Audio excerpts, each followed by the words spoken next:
Ciao a tutti, benvenuti in questo nuovo video. Oggi abbiamo la seconda giornata di campionato di B2 e la prima trasferta. È una partita importante contro il Tennis Tavolo Bari, importante per la salvezza perché comunque siamo due squadre che appunto lottano per questo obiettivo. E nulla, io vi lascio al video, vi ricordo di iscrivervi, lasciate mi piace e attivare la campanella delle notifiche. Buona visione!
finito l'incontro 5-1, è una sconfitta pesante oggettivamente in chiave salvezza, perché sulla carta è dato un risultato più equilibrato,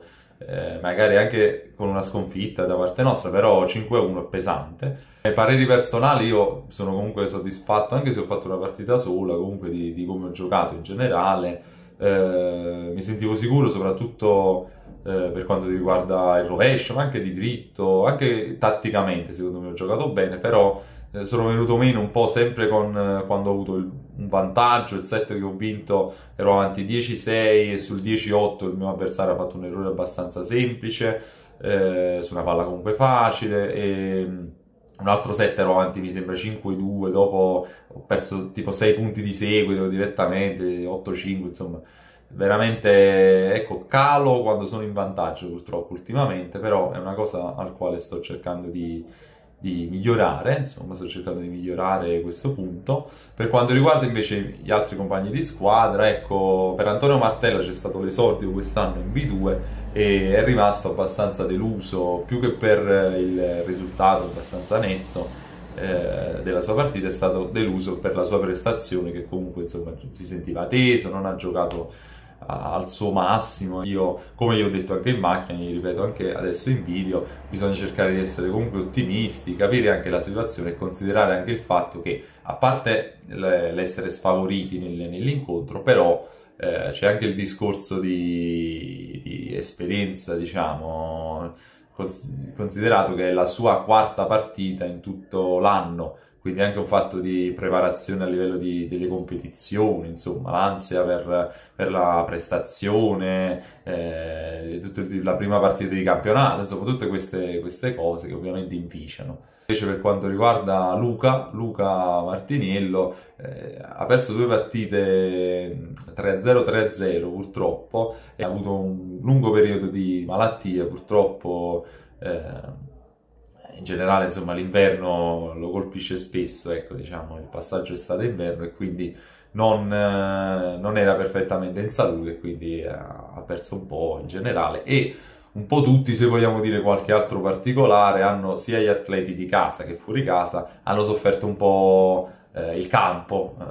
e con il campo intendo un po' che diciamo, non erano le condizioni migliori dove disputare un incontro, dove giocare, per luci, eccetera eccetera. Però invece una cosa positiva da segnalare è l'arbitraggio, secondo me esemplare, servizi chiamati, cartellini quando si è sentita, diciamo, la necessità, ecco, una precisione e un'attenzione al regolamento, che è una cosa rara, soprattutto, almeno nel mio caso, è successo veramente di rado, e assistere a una cosa del genere io sono molto, diciamo, apprezzo molto questo modo di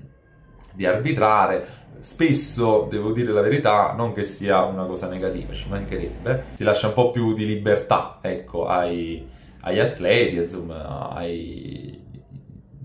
servizi, eccetera, eccetera. E invece questa volta c'è stata molto precisione, che io personalmente l'apprezzo molto, e mi sembra che appunto l'arbitro che avete visto in video abbia anche recentemente arbitrato un torneo internazionale, o comunque fatto parte del gruppo di arbitraggio di partite di livello internazionale, di open internazionali importanti, quindi è una cosa positiva da raccontare, secondo me, da sottolineare. Magari uno si sofferma molto sul gesto tecnico, l'atleta, la vittoria di questo giocatore sull'altro, eccetera eccetera, il top così, il palleggio, il servizio così, però secondo me qualche volta bisogna, quando mi sento comunque di farlo, bisogna sottolineare anche un arbitraggio fatto veramente bene per quanto mi riguarda. Quindi questo è quanto. Il prossimo video sarà la terza giornata di campionato, che la disputerò domani, sabato, e la vedrete presto sul canale. Quindi vi ringrazio della visione, vi ricordo di iscrivervi, lasciare mi piace e attivare la campanella delle notifiche, e noi ci rivediamo appunto ad un prossimo video. Ciao a tutti!